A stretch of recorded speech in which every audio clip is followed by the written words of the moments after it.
Minister.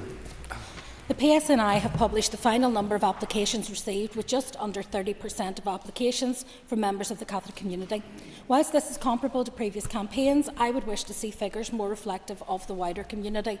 It's therefore important that we both listen to and learn from the lived experience of those from minority communities who have and do serve in the PSNI. The reported comments of the Chair of the Catholic Police Guild of Northern Ireland is an indication that legacy issues do continue to influence the decision to apply to the police, amongst a range of other considerations. I would emphasise once again that it is incumbent upon us all as elected representatives to encourage members of our community to consider joining the PSNI and to help to create the societal conditions where that is most likely to occur. I've been encouraged by the number of applications received and wish those who have applied onward success with their applications. It can only be a positive for Northern Ireland if we have a police service that truly represents the diversity of the community it serves. Well, Mr. Durgan. Thanks, Mr. Speaker, and I thank the Minister for her answer. I'd like to reiterate my party's desire to see a police service that is truly representative of the community it's here to serve and protect. And threats from so-called Republicans to deter Catholics from joining certainly do not help. Does the Minister believe that the UK Government recognise the damage being caused by their handling of legacy to confidence in the rule of law? Well, it's difficult for me to give an opinion on that because I can't really speak for the UK Government. I have, of course, shared publicly my concerns about the approach taken, and of course that will impact right across the board, not just in terms of confidence in policing, but also in terms of confidence in the wider justice system, and that is of concern, I think, to all of us in this House. However, what the UK Government does is sadly out with my responsibilities and out with my powers. I would, though, want to stress that it is important that consideration is given to the impact of those issues in terms of our contemporary justice system and in terms of the impact that it might have on public confidence in that. And thank the Minister for her answer so far. Minister, do you agree with me that there are other factors that are also affecting the number of Catholics representation, but more importantly, at every level? And do you agree that we need to see better representation at every level, not just in the numbers and the percentages, but actually at what level they hold within PSNI? Well, I think that there are two schools of thought when it comes to why people are deterred from membership of the PSNI or indeed progression. The first is that there is something fundamentally flawed with the organisation's recruitment practices, and it would suggest, certainly if you look at the bald numbers of how many people apply and how many applicants are successful, that isn't the case. But there is a wider issue, and that is one of attrition over time, where people, either because of threats received, because of intimidation, because of the disconnect between their community and the work that they do, find it difficult to maintain their working arrangements. And that is something that as a society we need to look at and we need to consider. If, however, there is evidence that there is a culture within the organisation that also mitigates either against progression of people's careers through the organisation or against people wanting to remain within the organisation, we should not be blind to that issue. We should address it and look at it carefully, and we should ensure that that is no longer the case. Jonathan Buckley. When discussing legacy and its impact on police recruitment, can the Minister give her assessment of the disgraceful conduct of the Police Ombudsman, Mrs Anderson, who continues to hold up a report into the Kingsmills massacre without accept numerous requests from my colleague, the Chair of Justice Committee, Joanne Bunting, an atrocity that resulted in 10 innocent workmen losing their lives on the side of a road, and one sole survivor, Alan Black, left with life-limiting injuries. So can I ask the Minister, does she believe that a two-tiered justice has infected the Ombudsman's office? Minister. Well, two things. First of all, I don't accept that there is two-tier justice within the Ombudsman's office. And secondly, it is not a matter for me to comment on how and when the Ombudsman issues her reports.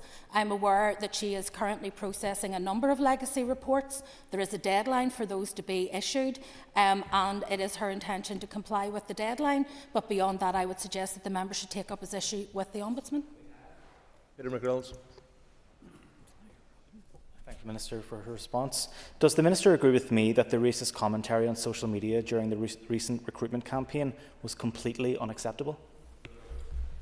Absolutely, it was very disappointing, I think, to see the response to the small number of adverts that showed racial diversity within the PSNI, and the reaction of that, I think, was incredibly disappointing for those of us who would wish to see a more inclusive, more representative police service.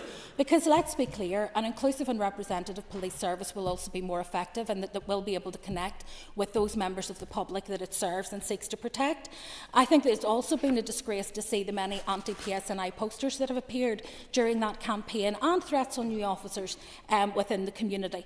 I think that those are wider issues that we need to look at as a society. I don't think it's solely with regard to the police that we see these things happening, but I do think it's incredibly disappointing when it does.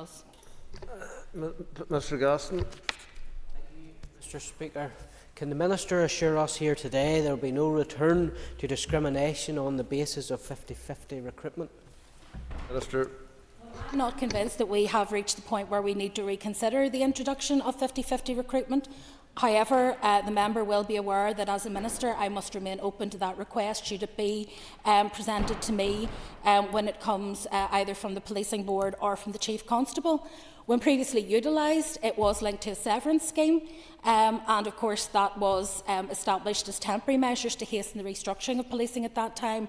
We are in a very different arrangement now, but as I say, it is not something that I supported at that time, and it is not something that I see a need for at this time. Colm McGrath. Sorry, pull up. Please. Minister. I'm delighted that my department was successful in its bid for transformation funding, which is worth £22.64 million over 5 years.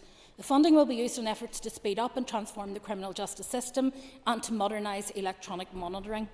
Justice is demand-led, with funding quite appropriately being allocated to frontline services first. Given the financial pressures my department has faced and continues to face, this has left little opportunity to support projects aimed at transforming the system. Despite these financial constraints, the department has continued to prioritise transformation as part of its business-as-usual operations and has sought to identify areas for further transformation and develop proposals should the opportunity to progress them arise. This funding is therefore extremely welcome and will enable much-needed change to the criminal justice system as a whole, helping to improve the time taken to complete cases and, for example, to better manage offenders on bail. I'm wholly convinced that the funding will provide opportunities to improve effectiveness and efficiency and to meet the increased and changing demands on the system, thereby providing stability for the future. Ms Bradshaw. Thank you, Mr. Speaker, and thank you, Minister. Minister, can you please outline how the transformation funding will be used? Thanks. Minister. £20.45 million will be used to support work to speed up and transform the criminal justice system, which is a key departmental commitment in the programme for government. The remaining £2.19 million will help to modernise our electronic monitoring systems. The funding for speeding up justice focuses largely on work to establish new ways of working between key justice stakeholders such as police, prosecutors, the defence and courts, with a view to speeding up particularly the early stages of criminal cases, helping to ease pressure on courts and other parts of the system. The funding will also support work to expand the use of existing out-of-court disposals, so that where it is appropriate to do so, more low-level offences are diverted away from the courts entirely, helping to ease pressure on the system. The £2.19 million allocated for electronic monitoring will enable my department to take forward work to transform the way in which it monitors individuals released into the community. This will include considering implications of GPS location monitoring for those on bail or on licence fitted with an electronic tag as part of their release conditions. This enhanced monitoring could be used to strengthen bail conditions, probation orders or prison release conditions. The availability of transformation funding is therefore a huge boost in light of the significant funding pressures my department has worked under for a great number of years, which has affected our ability to deliver the reforms that are much needed. Deirdre Hargey. Thank you, Minister, for your response. I was coming in on the electronic monitor, and as you touched on, it was part of the transformation bid, and obviously there's a new contract that the Department have given recently to Buddy to look at monitoring across the board, and the electronic GPS bit, it was said funding was the issue. Can you confirm if there's a timeline now with the new transformation bids? Will this form part of that contract in terms of looking at GPS monitoring? Thanks. The contract that we have can be expanded to include GPS monitoring, and so it is the intention that we were prepared for this. Whether or not we were successful in the transformation bid, this is something that we were prioritising within the department. The fact that we have been successful with the transformation bid simply means that we don't need now to take that money from other key priorities in order to make this happen. There is still work to be done in terms of how we will manage the data, what data will be held and for how long, and all of those issues will have to be worked through to make sure that we are fully compliant. But I think what it may do helpfully is both create more confidence with the judiciary about people being released on licence or on bail, but also hopefully create more confidence in the public that people are properly supervised when they are on licence or on bail. Doug Beattie. Thank you, Mr. Speaker. Minister, looking at funding as a whole, can the Minister outline the effect on sex offender monitoring and visits due to the insufficient resources for her department? Well, thus far, my understanding is that where the probation service have had to, if you like, live within their budgets, they have focused on, for example, the reporting to courts, so pre-sentencing reports to courts have slowed down somewhat in order to maintain the level of supervision that is required of those sex offenders and others who are within the community. There is also, of course, a responsibility through PAPANI for the monitoring of people who are within the community, and that will be affected by all parts of the justice system. As I've said before, I think sometimes people underestimate what underfunding of the justice system has at stake, and of course public safety is key amongst those. Colin McGrath. Question number 3. Been eagerly awaiting this one. This is something which both the current and previous finance ministers have raised with Treasury. I understand that the Chief Secretary to the Treasury has not agreed that there will be access to the reserve for these costs at this time. However, we will continue to jointly make robust representations to Treasury about the merits of our case. Should the Executive need to fund these costs from its existing budget, this will be extremely challenging and will inevitably have an adverse impact on funding for public services. I will continue to engage with ministerial colleagues to agree how best these costs can be managed. Mr McGrath. Thank you very much, Mr. Speaker. I raise the matter because the issue of Treasury Reserve funding will have an impact on PSNI resources, and the issue of resources was mentioned in the Programme for Government consultation by the Chief Constable, who said that in terms of neighbourhood policing, the resource is shrinking. Could the Minister confirm if she intends to make any application under June monitoring to help to develop and provide resources for neighbourhood policing? Minister. Well, at the moment, I'm not in a position to discuss what I'm intending to make bids for under June monitoring, but obviously it would be contingent on the PSNI bringing to me a strong case for any bids that they feel need to be taken forward. My focus, however, is twofold. The first is to deal with the current business case which has been provided to the Department of Finance in order to increase police numbers. I think that that is one key priority that is shared between myself and the Chief Constable. And the other is to look at those outstanding items. In total, there is about 227 million of identified pressures that have not yet crystallised, but should they do so, they could not be absorbed either by the police, by the Department of Justice, or indeed by the Executive, and it's for those that we're trying to seek recourse to Treasury. Mr McGrath. I'm not going to. He's loving this. Colin Cooper. Mr. Speaker, and I thank the Minister for her answers thus far. Can the Minister outline how many police officers have had to move home due to the data breach? Minister. That's information that I wouldn't hold. The PSNI may, however, hold it, and I would certainly be happy if the member were to contact the Chief Constable directly to ask that question. Bunting. The member's original question sought the up-to-date position with regard to the data breach. However, as the Minister has referenced, there's also the McLeod judgment and the holiday pay situation. Could the Minister perhaps give us the most up-to-date position with regard to each of those elements and any information that there may be with regard to timelines for progressing those? Thank you. Minister. Well, at the moment, we are not aware when these may crystallise, so we are still in a situation where there are exceptional pressures of around 227 million. The data breach is just one of those, and the member has rightly identified holiday pay and McLeod. They will also impact other departments, so that 227 million is only for the Department of Justice, but those latter will also have impacts elsewhere, though I have to say they're probably more significant in the Department of Justice relative to budget. From our perspective, what we have been doing is obviously seeking the opportunity to look to the reserve. We have not yet submitted a formal claim to the reserve as the costs have not yet crystallised. However, it has been raised with Treasury, including in a bilateral on the 27th of February.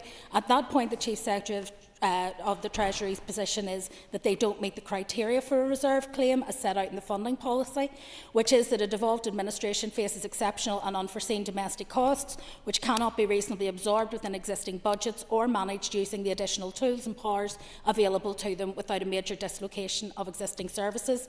The only part of that I think anyone could argue is that they're unforeseen, and of course they are foreseen. What we cannot foresee, however, is when they will crystallise, so I would argue very strongly that we do indeed meet the funding policy for a reserve claim. Harvey. Speaker, that'll be question 4, please. Minister. In the last 3 years, an average of 1.7% of all community orders made in the Youth Court were community service orders. The figures for the individual years were 1.7% in 2021, 0.8% in 2022 and 2.7% in 2023. These figures relate to cases where the main disposal was a community order. The figures are for initial disposals at court and do not include appeals. Persons given a community service order must undertake at least 40 hours of unpaid work in the community within a 12-month period. The orders are supervised by Probation Board. The young person must be 16 years of age or over and must consent to the order. The unpaid work must not interfere with their education, work or religious beliefs. Mr. Harvey. Thank you, Minister. I'm sure you'd agree with me that community service is a useful tool within the youth justice system. Would the Minister consider what more can be done to partner youth justice with appropriate charities to expose these young people to the amazing work they do? Thank you. Well, I think community service is indeed a good solution in terms of justice, and not just the youth justice system, but actually in terms of the adult justice system. We talk a lot about restorative justice, but one of the elements of restorative justice is paying back to the community from which you have come and to which you have caused harm. And so I think there is an opportunity through cooperation with voluntary and community sector organisations to be able to find placements, both for young people and for adults, that allow them to make a genuine contribution to their community, and often the result of that is that people go on beyond the terms of their community service to continue to volunteer or in some way to contribute to that organisation, and I think that's a really positive outcome of those orders. Michelle McElveen.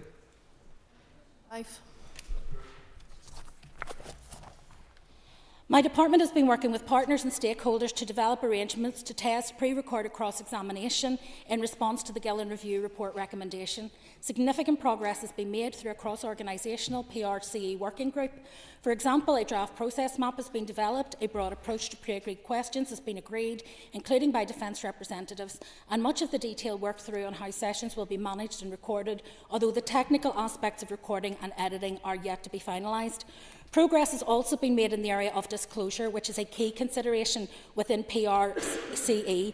PRCE also has linkages and interdependencies with other child focus work streams, and planning is ongoing to deliver a PRCE pilot, which will complement and support these initiatives.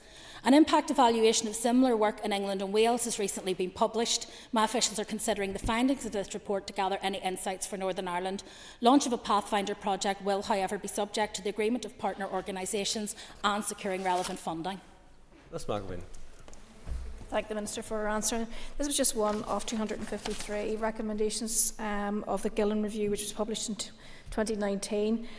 Which led to the implementation plan of 2020. Can I ask the Minister how many of the Gillen Review recommendations remain outstanding and when we're likely to see full implementation of the accepted recommendations? Minister. I don't have the final figure in terms of the number of recommendations which have either been progressed or are substantively complete. However, I can assure the member that it is well over 70%, heading towards 80% at this point in time, and there will be further developments as part of the Victims and Witnesses Bill that we hope to bring forward in this mandate to allow us to bring forward some of the outstanding elements of the recommendations. There are others that are complex and, whilst they are in train, have not yet been fully delivered and so wouldn't contribute to that, PRCE being one of them, and another being how we deliver the Barnahus model in terms of child sexual offences. Megan. Thank you, Minister, for your answers so far. Could I ask when the pre-recorded cross-examination will be implemented? Costs for the project have not yet been finalised, but it's very likely that additional funding will be required to introduce automated case tracking, appropriate recording and editing equipment, and the arrangements that are needed and staffing resources to launch the Pathfinder project, to which I had earlier referred. There is already a significant financial pressure on the department's budget. However, officials are reviewing budget plans to consider whether a pilot can be supported in the 25-26 financial year. It will be subject, however, to an analysis of a range of priority projects for delivery. My officials are working closely with the Office of the Lady Chief Justice and other stakeholders involved in the judge-led Under 13 protocol to expedite children's cases, as the two processes share overarching objectives of reducing delay and unnecessary anxiety for vulnerable child complainants. It's important to ensure both processes dovetail together and are complementary to each other. Hunter. Minister, for her answers so far. Minister, on the issue of NI sexual offences and the importance of early intervention to prevent them, the Minister will be aware of the recent show Adolescence, which touched on the complex issue of young men being radicalised online with harmful misogynistic attitudes. Does she agree with me that this important show should be shown in schools, and will she commit to discussing this matter further with the Education Minister to end violence against women and girls in Northern Ireland? Well, I've only just started watching Adolescence, so I wouldn't want to comment on whether or not it's age appropriate for people in school, I have to say, because I understand from the content that it's particularly triggering and quite traumatic. However, I do think that there is a wider point, that the member is quite right, that we need a range of resources and tools that are relatable for young people today to be able to understand the consequences of online radicalisation. This is no different to any other kind of extreme ideology in terms of how people are reached, in terms of how their minds are polluted, and misogyny is just one of a number of ideologies where people use the internet in order to influence attitudes. Many of our young men are vulnerable. We always focus on ending violence against women and girls, but many young men online are incredibly vulnerable to this kind of radicalisation, and it serves them no purpose and it does them no favours unless we find ways of connecting with them that are meaningful and impactful in terms of trying to desist from them being dragged down into those rabbit holes online. Mr McCrossan's question was withdrawn after the deadline. I call Brian Kingston. Question number 7. Engagement with the legal professions and other stakeholders has been ongoing since the launch of the programme. The substantial 16% uplift in fees I'm implementing is based on recommendations of the Independent Fundamental Review of Criminal Legal Aid, which was informed by 10 months of engagement and evidence submitted by the Criminal Bar and others. Both my officials and I have also met with professional bodies on a regular basis since the review report was submitted, and since I announced my decisions in December, I've taken a number of further steps to address their concerns. That includes delaying publication and subsequently reprioritising my delivery plan and enhancing fees for the whole profession at the earliest opportunity in May. Following constructive engagement with the Law Society and Solicitor Criminal Bar Association, I've also taken the unprecedented step of backdating the uplift to December 2024. In light of concerns expressed by the CBA, I've also undertaken to implement a scheme of interim payments which should assist with cash flow for the profession. In short, I feel I've gone as far as I possibly can at this moment in time with my duty to ensure public funding decisions are supported by robust evidence. However, and importantly, in establishing the working group under an independent chair, Judge Burgess, I have created an opportunity for additional evidence to be submitted to inform further decisions on fees. The work of the group and its subgroups is already well underway, and I welcome the decision of the CBA to participate and to continue to engage with us. Mr Kingston. Thank the Minister for her answers, and I appreciate it's just 2 or 3 weeks since we last discussed this matter in the Chamber, but I do wish to ask what further the Minister can do to achieve a resolution in this matter, given that the clients who are suffering from the current boycott are among the most vulnerable in society. Well, I very much recognise the vulnerability, and so it's one of the reasons why I was very keen in the interim to try to find a way that we could find some kind of derogation for those cases which are the most serious and the most severe and where the harm was likely to be greatest. And there has been some progress, I'm glad to say, in that regard. And so I think that is an improved position over where we were even when I spoke only a few weeks ago on this matter. However, my long-term intention is that we put the profession and we put the legal aid system on a footing that is sustainable for the long term, that meets the needs of the public at their point of greatest need, and that is at the same time an efficient, effective and transparent use of resources in line with the recommendations of the PAC. And so those are all things that I have to balance as I move forward, provided I can get the evidential basis, and I hope that the working group will be able to provide that. I am open to having that conversation. Ferguson. And thank you to the Minister for your answers thus far. Minister, just obviously following your recent statement to the Assembly, has there been any meetings with the Department and the Bar to resolve the issue? Thank you. There have been meetings between my officials and the Bar. I have not personally met with the Bar because I believe that now the discussion should happen through the working group. I think it's important that the evidence base goes through that working group and that the working group then produce the report. As you're aware, those issues which I described as potentially low-hanging fruit may be able to be delivered by the end of this month. So we're talking here in the next week or so. And if we can identify those, we can include those in the secondary legislation, which I hope to bring to the Chamber in May. The remaining items we would hope to have resolved by June, and then that will allow us in a subsequent piece of secondary legislation to deal with any outstanding issues. The important thing for me, of course, is that the working group is actually successful in reaching a conclusion and bringing to me recommendations which are adequately evidence-based in order that I can then go forward and look at how I can implement them. David Honeyford. Thank you, Minister. Can I just ask what action has been taken to support victims and witnesses during the withdrawal of services? Most affected by the action are the victims and witnesses who will have been readying themselves to give evidence and who will hopefully be hoping that their journey is near an end and who will now need to wait longer for justice. I've had the opportunity over the last few months to meet directly with the Victims Care Unit in PPS and to speak directly both with prosecutors themselves and with affected victims. Those discussions only serve to increase my alarm about the acute impact that withdrawal of service is having. Every effort is being made to ensure that victims and witnesses are kept appraised of developments and to ensure that they can avail of support. But that is only of so much help when people are vulnerable. We're facing a real risk of witness attrition, of victims and witnesses suffering significant harm, and of justice coming a little too late for some. And I want to pay tribute to those in the Victim and Witnesses Care Unit and also in victim support for the added work that they have put in over recent months to support those most vulnerable victims. Justin McNulty. Can the Minister outline, or should the Minister explain why she told the Justice Committee that the Family Bar Association was happy with a 16% fee increase before the Family Bar Association had submitted their views on the issue via a consultation which is ongoing at present, and without her ever having met the Family Bar to discuss the issue?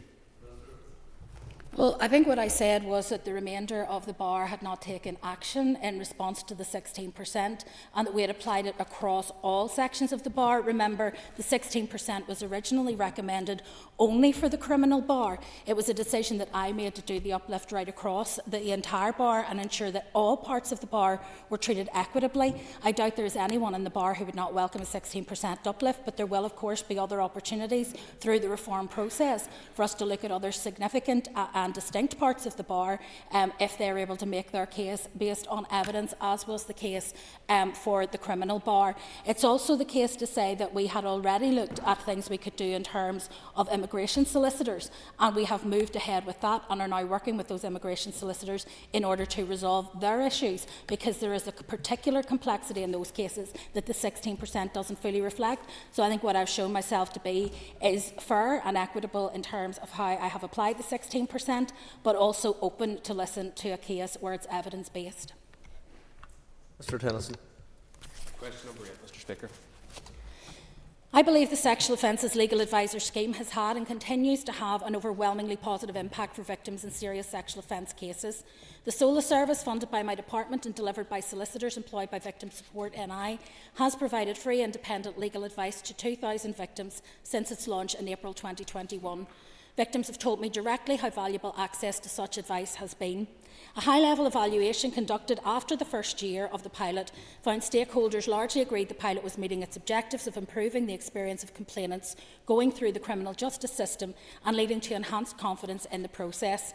It found the main benefits to SOLA service users were enhanced communication and understanding of the legal process, keeping victims up to date and involved with the process, lowering early attrition rates and disengagement, increased confidence and a voice within the process, and an avenue of support and reassurance. In 2022, my department established a SOLA monitoring and evaluation group which meets quarterly to analyse data on scheme uptake, user data and user feedback. This ongoing evaluation continues to support the earlier findings. Many victims who have used the service say that without a SOLA, they would not have continued with their case. Others have said that having the support of a SOLA gave them a voice within the justice system. These positive evaluation reports and hearing from victims about how important it is to have access to legal advice helped inform my decision in November 2024 to extend the pilot for a further 2 years until March 2027 and to launch a new children's service in February 2025. Moving on to the topical questions, Justin McNulty.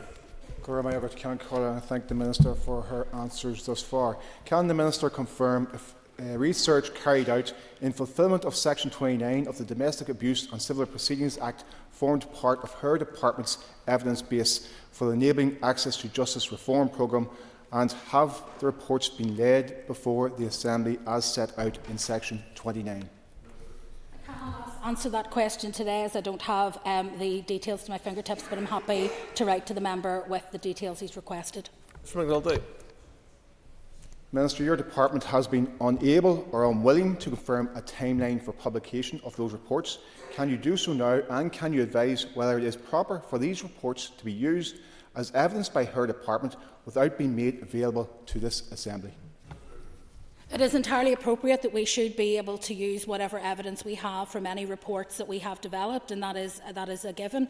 However, when it comes to publication, as I said to the member, I don't have a publication date, and therefore I'll have to revert to him in writing. Robbie Butler. The Minister will be aware of a break-in at Dundonald House with video being widely circulated on social media. I know that serving and retired prison officers are increasingly worried about potential breaches of GDPR with personal information possibly having been accessed. What guarantee can you give that there has been no breach, or what actions have you taken to this point? There have been a number of incidents that the member refers to, including unauthorised access to Dundonald House beginning on Sunday the 16th of March. The apparent intent in the cases has been to create social media content about the building and its environs. However, the individuals concerned have also engaged in some destructive and antisocial behaviour. Whilst Dundonald House has been largely vacated since June 2023 as a result of health and safety concerns, it remains a government asset within the Stormont estate and with Category B listing due to its unique architectural features. It is not open to or safe for the public to access, and any unauthorised access will be reported to the PSNI. While Prison Service relocated its headquarters to a new location, some areas of Dundonald House remain in limited use. For obvious reasons, I do not want to explain in public that use in any detail. However, I can be absolutely clear that no sensitive or personal information has been compromised in these forays into the building. The Northern Ireland Prison Service is now liaising with PSNI, with the Department of Finance, who manage the Stormont estate, and with DAERA, who have premises officer responsibility for the building. We should have a reasonable expectation that all government buildings, particularly those on the estate, are protected and secure from this kind of activity. And I'm sure that members will support me in condemning the actions of a few people who do not respect the boundaries of acceptable behaviour and the law. Mr. Butler. Thank you, Mr. Speaker. Thank the Minister for her answer. The Minister alluded to the period from which the building became defunct. Could the Minister outline at what point security was indeed put on the building? Because it is my understanding that certainly since December until March of this year there was no security, and that previous access may well have happened. And can the Minister then stand over those periods of accessibility for that sensitive material that may have been there, that would, for even people like myself who served many years ago, would require the confidence? Thank you. I can give the member my assurance that no sensitive information has been able to be accessed at any time, and I can give that assurance not because I am assured about access to the building, but because I am assured about access to the information, how it's held within the building, and how that has been secured. We're obviously doing a review of that now, given the incursions that there have been over the last week, but there is no risk to the information that has been held in Dundonald House. In terms of the security of the building, as I said, DAERA were the premises officer, had the premises officer responsibility for the building, and I think the assumption had been that they had passed that to the Department of Finance to resolve when they exited the building. Our presumption was, however, that it would remain under 24-hour security, as had been the case when DAERA were present and when the Department of Justice is present. And so we're now working through that to ensure that that is the case until we find an alternative location to store the materials that we have there. Peter McReynolds. Minister, could you provide an update on sustainability initiatives across the prison estate? Prison Service, I think, have demonstrated a real commitment to delivering on a wide range of sustainability and climate initiatives. They have progressed a wide range of energy efficiency measures over a number of years, which has seen them reduce their greenhouse gas emissions by an impressive 44% from a 2016 baseline. This has been achieved by installation of energy monitoring and targeting software used in conjunction with upgraded building energy management systems, LED lighting upgrades, installation of a solar farm and small-scale PV project, upgrading of heating systems and the recent conversion of a number of diesel vehicles to sustainable hydro-treated vegetable oil fuel. Furthermore, they're also addressing several environmental initiatives across the prison estate, working with the Northern Ireland Environment Agency, RSPB, the Woodland Trust and conservation specialists to protect endangered species and flora and fauna. This has included the creation of a tree nursery at Magilligan to supply native tree species, which in terms of biosecurity is nationally important. Mr McReynolds. I thank the Minister for that response, and I think it's encouraging to hear how our prisons can play a key role in tackling climate change and supporting our environment. Could you expand a little bit more there about the tree nursery at Magilligan? I can. I actually visited Magilligan just on Friday, and at the prison we have created a native tree nursery. It's nationally important in terms of biosecurity, as it's only the second such location on the island of Ireland to grow native trees. They've planted and nurture 40,000 native tree saplings, everything from Scots pine, oak, chestnut and birch, which are all in short supply.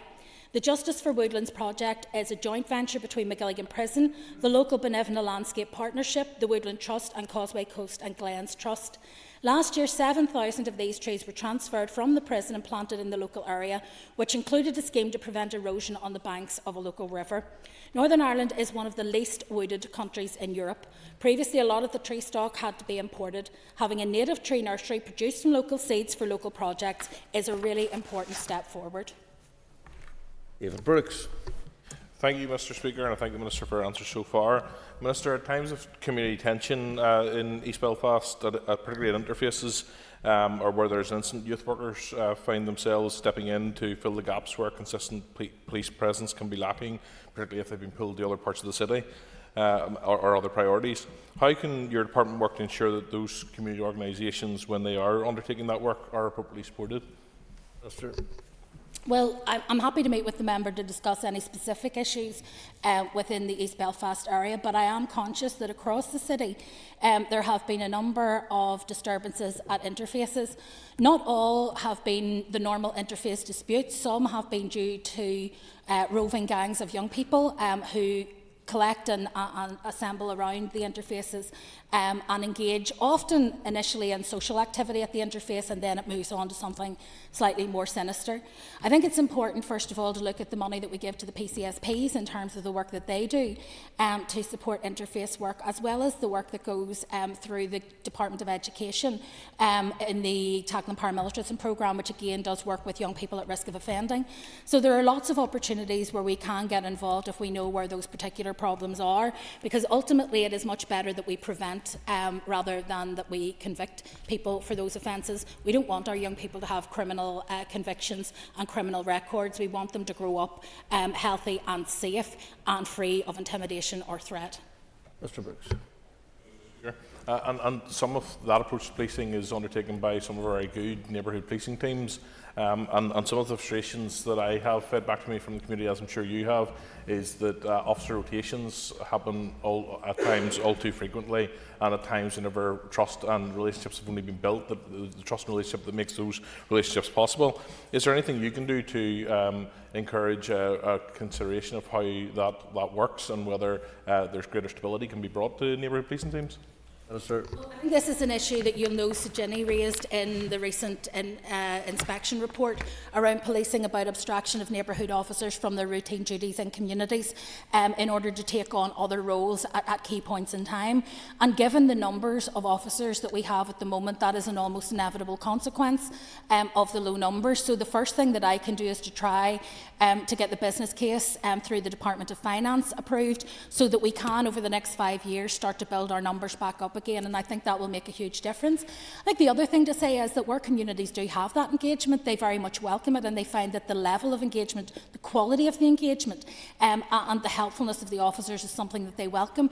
Their only complaint is that people see this churn where you don't have the same officers to be able to build a relationship, and I think some of that is also about recognising that whilst of course policing is an excellent career and there are lots of opportunities, we shouldn't diminish the importance of neighbourhood policing. It in and of itself is a really important service to the community and can be transformational in terms of people's experience of their own lived environment. Okay, Carl. Whether you believe there's a sectarian bias in the justice system, given that those from a Catholic background represent just over 51% of the prison population, where those from a Protestant or other Christian background represent around 32%. Minister. Well, I think that when you look at figures like that, it's very easy to make presumptions about why those numbers are as they are. We know, for example, and the member is very much vocal on this, that offending behaviours are often linked to deprivation. But we also know that many parts of the community that are nominally Catholic tend to have higher levels of deprivation than other areas. And so we have to be careful before making the case for institutional bias. So we have to look at the underlying causes of offending behaviour, and we need to unpack all of that. What I can say is that it is absolutely my view that at all points justice has to be blind to issues around people's religion, their politics and so on. They need to treat each individual with dignity and respect, and ultimately with fairness and equality. Mr. Carl. Justice should be blind, but it isn't always. Just to add, Minister, it's also concerning that those from a Catholic/nationalist background are twice as likely to be stopped and searched as those from a Protestant Unionist background. Can the Minister explain why that is, in addition to her previous question, and given that she has remit for the strategic policy of the PSNI and also setting out its long-term objectives, will she commit to raising these issues with them? Of stop and search is entirely an operational matter for the Chief Constable, and one for which he is answerable to the Policing Board. It is not part of the strategic framework for policing in Northern Ireland, nor is it part of the long-term objectives. I think we all recognise that, of course, there are dangers with stop and search, and I have actually attended quite a number of events, particularly with young people who are more likely to be affected by stop and search than other members of the community, who will feel that there is profiling that happens, that they are targeted because of their age, that they are targeted because of their background. Those perceptions, whether true or not, do impact on people's relationship with the police, and so it's important that the powers the police have are used proportionately and appropriately, and that at all times they're accountable and transparent in what they do. And that is the best way for us as elected representatives to have confidence and to build confidence in the PSNI and the work that it does. David Holyford. Mr. Speaker, and thank the Minister for her answer so far. Can I ask what changes, if any, in the justice system will support and build confidence for women and girls? I want to thank the member for his question. I was very fortunate last week, as a number of other members in the Chamber were, to be present at Walkway Community Centre for an event that they were doing around violence against women and girls. And I was asked quite a similar question, and I suppose I gave 3 S's. I think the first thing is sentencing. So we need to make sure that our sentences, whilst we have the highest sentences for these kind of offences, when you look at the maxima, we need to ensure that those are reflected in what is actually handed out in the courts. That requires PPS and the judiciary and others to work together and ensure that things are prosecuted in the right forum. We need to ensure that there is support for people who decide to go through the criminal justice system, and for those who wish to leave, for example, an abusive domestic relationship. I think the other issue, around support, we have sexual offences legal advisors I referred earlier, and there is also an issue around the advocacy support service which we have, again to try and support people. We also again have the remote evidence centres, all of which I would hope would help to build confidence.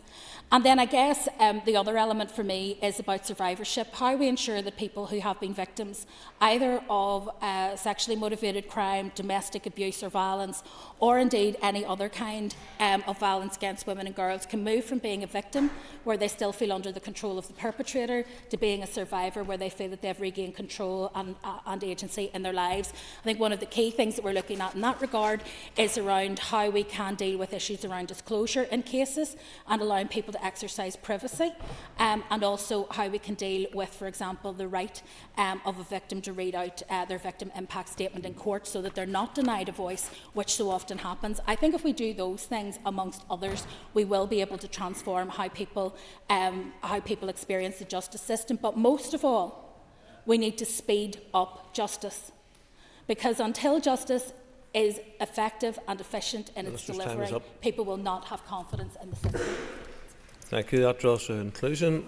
Questions to Minister of Justice. Point of order, Ms. Ruskin. Infrastructure Minister failed to answer a question in this chamber. Ministers are pre-briefed